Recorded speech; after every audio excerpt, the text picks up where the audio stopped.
In February this year, the UK Council for Psychotherapy produced a document entitled Conversion Therapy Consensus Statement. It's in your supplementary information about halfway through, I think. And the consensus involves some well-known names in mental health. Oh, I need my clicker. Here we are. I'm not going to read through the list, but the two that are in red, I think we might say, are strange bedfellows with the others, which are august bodies. To add Stonewall and Pink Therapy to that list is, I think, quite questionable. But before I look at this document, the green-colored one, which is the Strange Bedfellows document, as I'll call it, it has been overtaken since February, when it was written, by another document, which is also in your pack, produced in April by the Royal College of Psychiatrists, who, of course, are one of the signatories to the Strange Bedfellows document as well.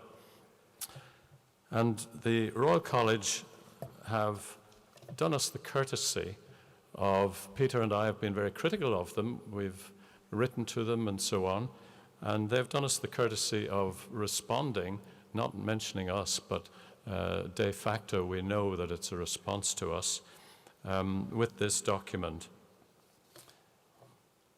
Now, the previous version, I'm just going to point out two differences. The previous version said that sexual orientation is biological in nature, determined by genetic factors and/or the early uterine environment, in other words, genes and hormones. And we strongly challenged that assertion, insisting on the importance of environmental factors in shaping young children's sexuality. And now the very first sentence of the new document, would you believe, says, the Royal College of Psychiatrists considers that sexual orientation is determined by a combination of biological and postnatal environmental factors. So they've made a radical change from biological causation to biological plus postnatal. And that word postnatal is very important because it means these are things that happen after the child was born. And if that is the case, it means that the child was not born gay. And I don't have to tell you the significance of that in the way that the debate has been conducted in public. The child may have a predisposition, for example, sensitivity, but unless certain postnatal factors come into play, that child will not develop homosexual inclinations. Second significant change is that, as Mike has already mentioned, the statement says it's not the case that sexual orientation is immutable or might not vary to some extent in a person's life. This again is hugely important because they're conceding that sexuality is not necessarily fixed. And this is a real sign of progress in thinking. But they don't want to get themselves caught in the trap of saying, therefore, therapy might help a person to change. So they quickly say, the college believes strongly in evidence-based treatment. There's no sound scientific evidence that sexual orientation can be changed. Systematic reviews carried out by the APA and Serovich suggest that studies which have shown conversion therapies to be successful are seriously methodologically flawed. Well, Dr. Rossick, I hope, will say something to these things later in the program, but I would simply say that if you want to invalidate all the social science research that's ever been done, you can do it very easily by saying, we will set a new high standard which demands X, Y, and Z of any study, and by definition, all the studies that were previously done fall short in some way, and therefore they're useless. So that's the kind of thing that they are now saying. The one uncontestable message to take home from this particular point is that the homosexuality is not immutable. The position statement also says that the college holds the view that lesbian, gay, bisexual people are and should be regarded as viable and valued, as valued members of society who have exactly similar rights to health care, civil partnership marriage, procreating, bringing up children, freedom to practice a religion as a lay person or religious leader. Now just think about that. When you see something like that, you know that you're not in the realm of science anymore, but we've moved into political correctness. And I want to say strongly that it is no business of the Royal College of Psychiatrists to tell a religious body what sexual practices its leaders should and should not engage in. It's really quite bizarre. So the college is clearly trying to ride two horses, the scientific horse and the political correctness horse. And of course, we know what happens if you try to ride two horses. The two of them are liable to diverge, and you've got a problem. You're going to have to go either one way or the other. Now on to the strange Bedfellows document.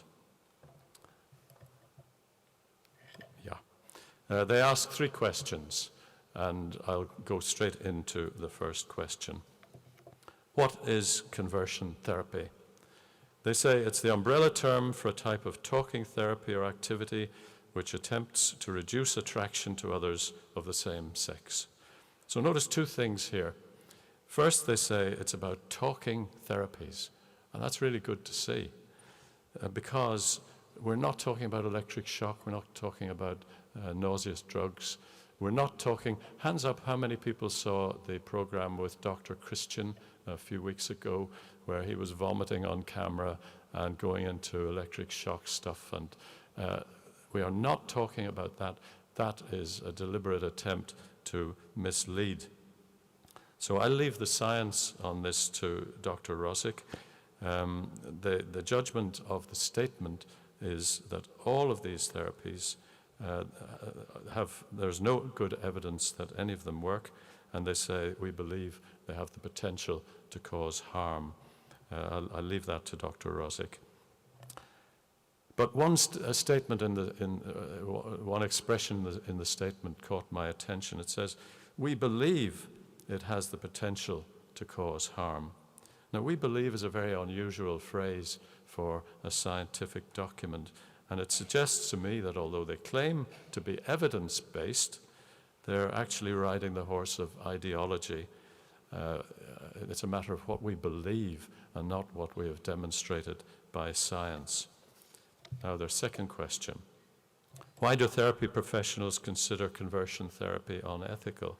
And the reason they claim is because this particular approach is based on the assumption that homosexuality is a mental disorder or begins from the preconsidered view that the client should change their sexual orientation. As homosexuality is not an illness, it is both logically and ethically flawed to offer any kind of treatment.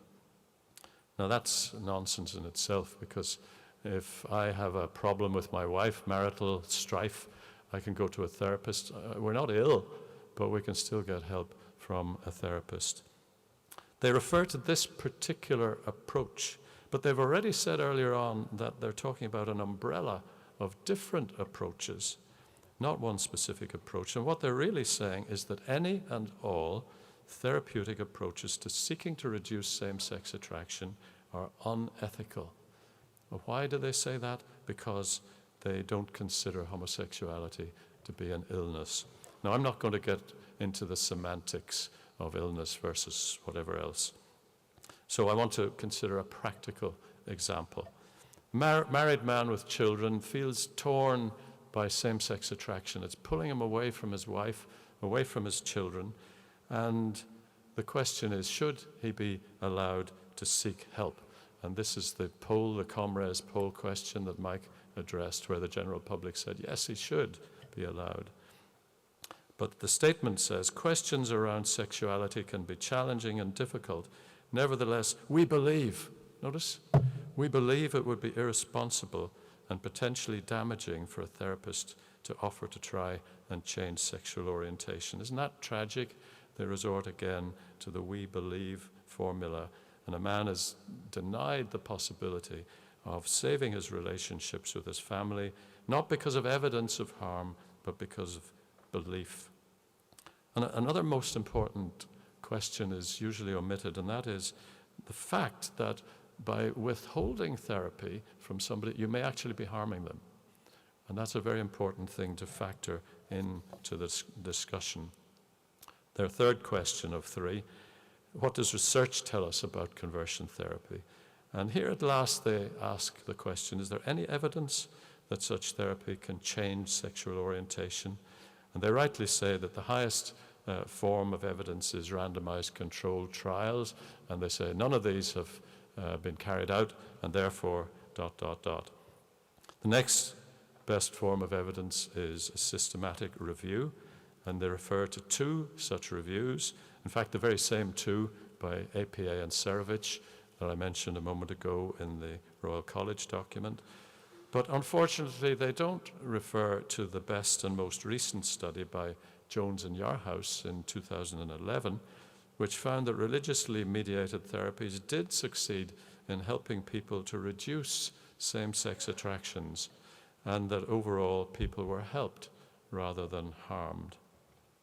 Now, it's worth noting too that the American Psychological Association document review that they referred to actually says on page 28, there is little in the way of credible evidence that could clarify whether change therapy does or does not work in changing same-sex attractions. So there's simply not enough evidence. We can't say that there is evidence that proves that it doesn't work or that proves that it's harmful. But this leaves a vacuum, and ideology abhors a vacuum. So the consensus statement gratuitously throws in a reference to aversion therapy, electric shocks, drugs and whatnot, that showed a potential for harm, as they call it. But this has nothing to do with the talking therapies that they've already agreed we're talking about. And then finally, for the 3rd time, they use the phrase again, we believe. We believe that offering to change a person's sexual orientation would be likely to reinforce the notion that these feelings are wrong or abnormal. And once again, you can see that we're riding the horse of political correctness. And I would have to say that it is abnormal. It cannot be normal to be same-sex attracted, because if it were, the human race would long since have died out.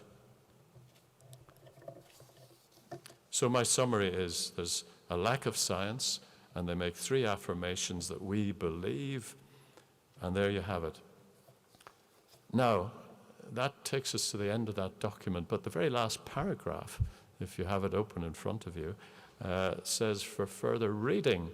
And I decided to press the very last word is Stonewall. I pressed that live link, and that took me through to Stonewall's scientific discussion of the issue. The other link immediately above that takes you to the British Psychological Society, and surely here we're going to find some real science.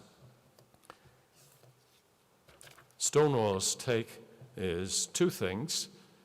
Bailey and Pillard, 1990, they say studies of identical twins reveal that if one brother is gay, there's a 52% chance that the twin is gay.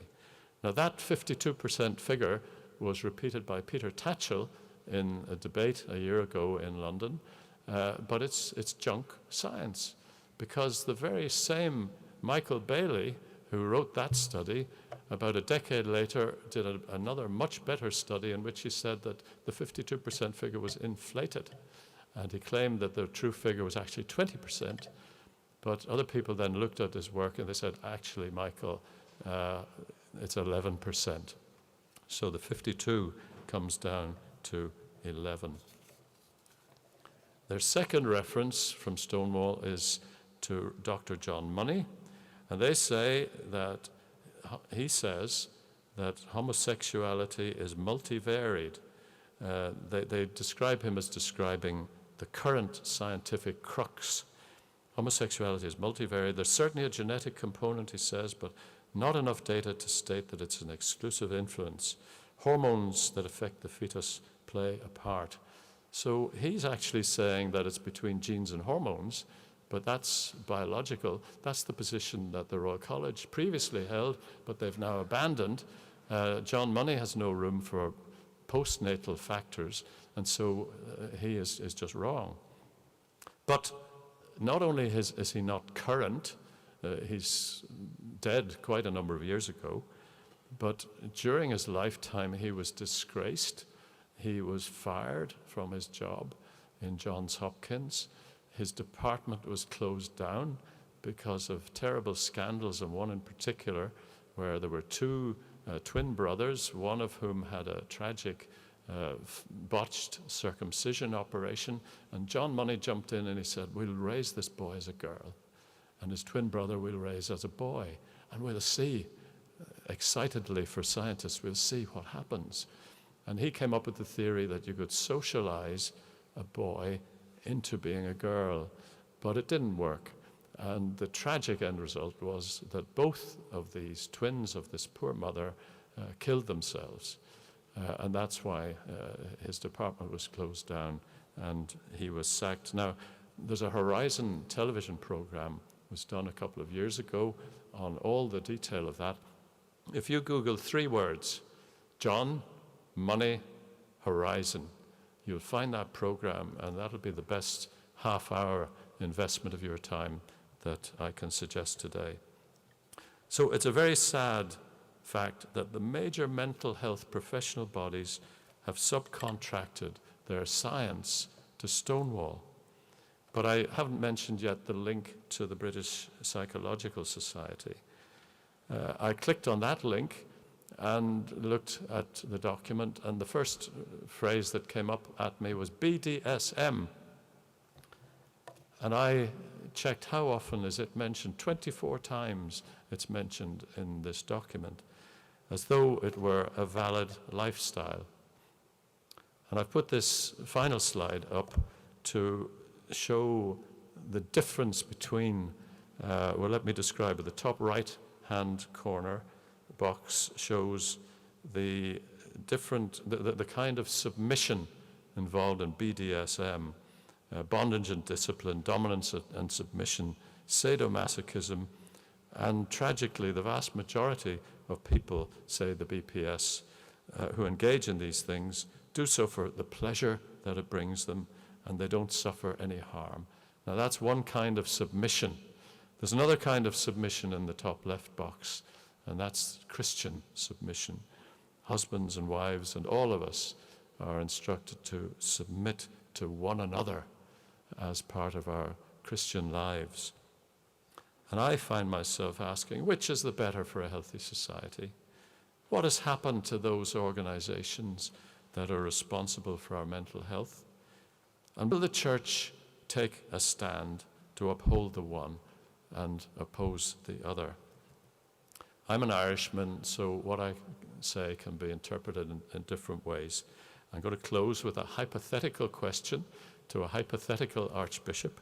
And the question is this: Archbishop, can you not see that there's a crucial difference between the kind of submission that the Apostle Paul advocates, each submitting to the other, and the other kind of submission that is cheerfully described by the British Psychological Society as a pleasurable sexual activity, bondage and discipline, dominance and submission, and sadomasochism?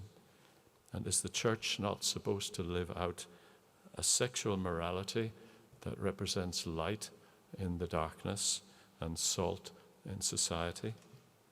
And do we not in the church have enough resolve to take that stand by God's help?